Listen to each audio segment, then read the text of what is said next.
Soyeon angrily found Kangwoo and asked him why he did such a thing. He was really as childish as 15 years ago. 15 years ago, a group of boys gathered together. They bet that if anyone successfully confessed to Soyeon, they would each get a few million. Soyeon heard this scene. Later, Soyeon received a confession from Kangwoo. She thought that all of this was just a joke. What was even more infuriating was that Soyeon considered Kangwoo her best friend, but he teamed up to tease her. That's why she rejected him and scolded him.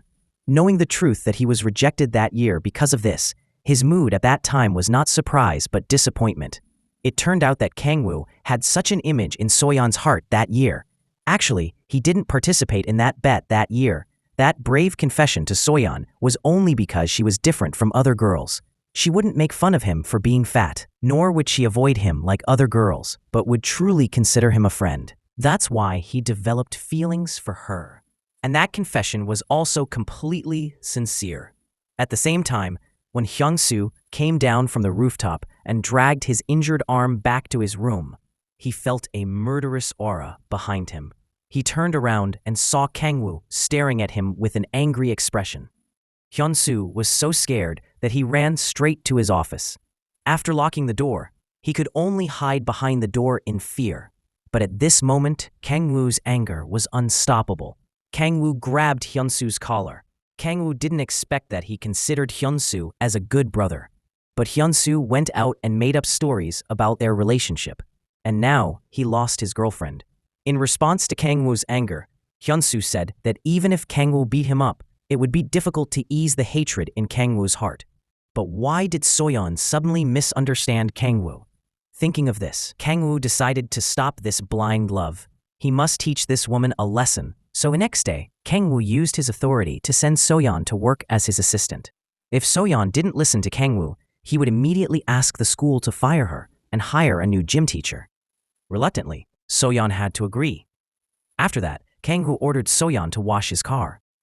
He also deliberately pretended to talk to a psychologist in the restaurant so that Soyeon could sunbathe outside. At night, when the teachers from the company and school gathered to eat and drink, he deliberately did not let an avoidance. Kangwoo was a drunkard, alcoholic like Soyeon drank. He asked her to drive home later, but Soyeon could not. Just licking a little bit of wine that spilled on her hand at the party, she could not control herself. So she drank one glass after another, until she was so drunk that she went to the side of the road to play with dirt. Although Kangwoo said he wanted to teach her a lesson, he still could not help but feel sorry for her. He wiped the mud off her hands. After a few days of Kangwoo taking revenge on Soyeon, she was a bit angry.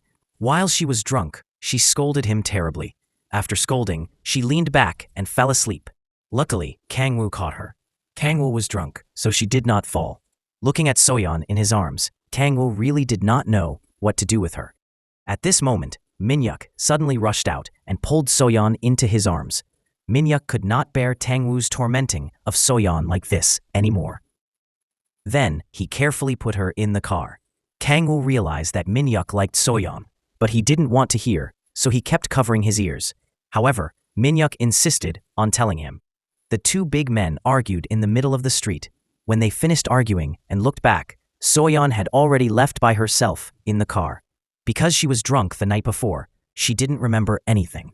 The next day, Soyeon took the initiative to look for Mikyung. In Soyeon's vague impression, she seemed to remember that she had hit Kangwoo. At this moment, Kangwoo took a taxi to school.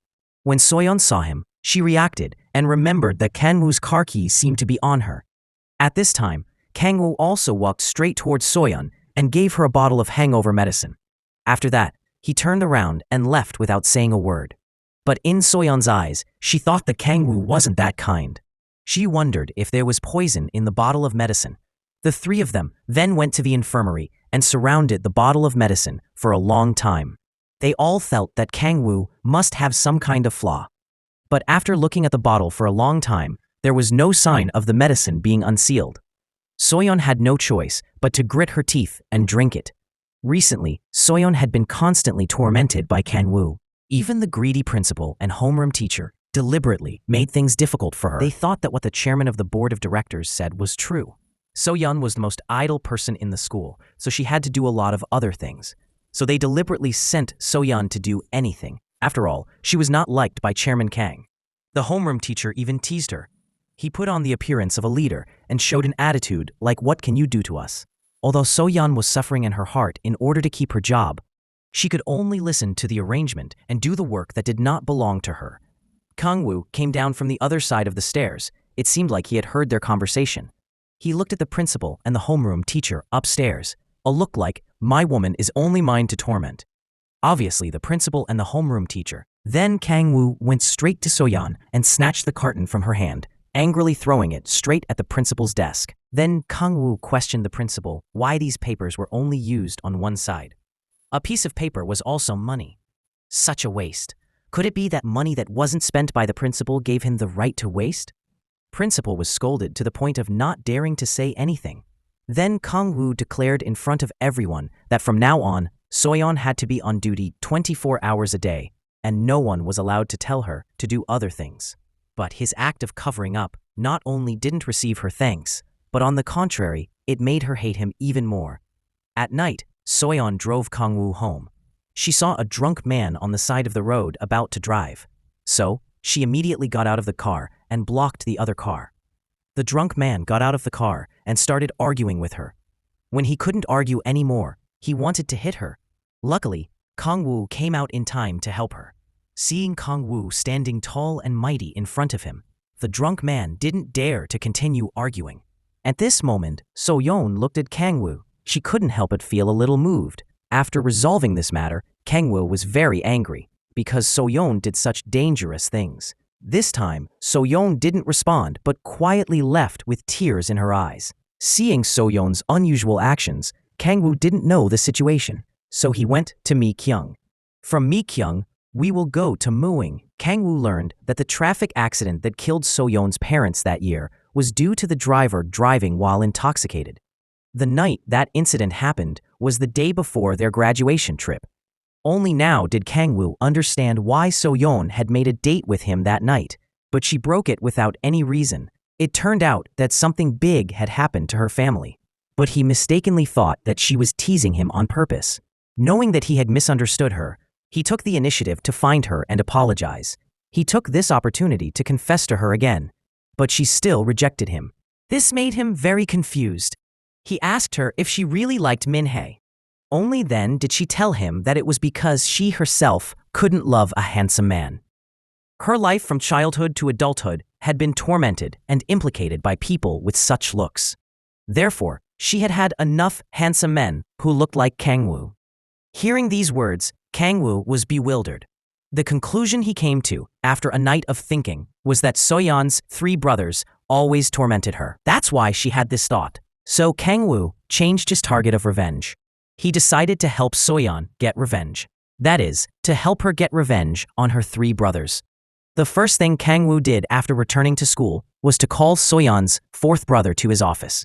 First, Kang-woo questioned So-yeon's younger brother why he always tormented So-yeon.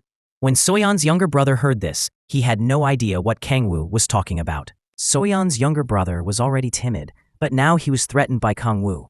So, So-yeon's younger brother shrank. Then Kang-woo went to So-yeon's eldest brothers then. Kang-woo used his status as a customer to make things difficult for So-yeon's eldest brother.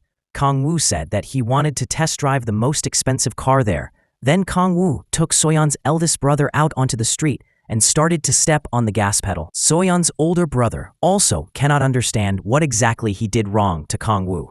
Kang-woo finally went to So-yeon's second brother's bar. But before Kang-woo could threaten him, So-yeon's second brother warned Kang-woo not to approach his sister anymore.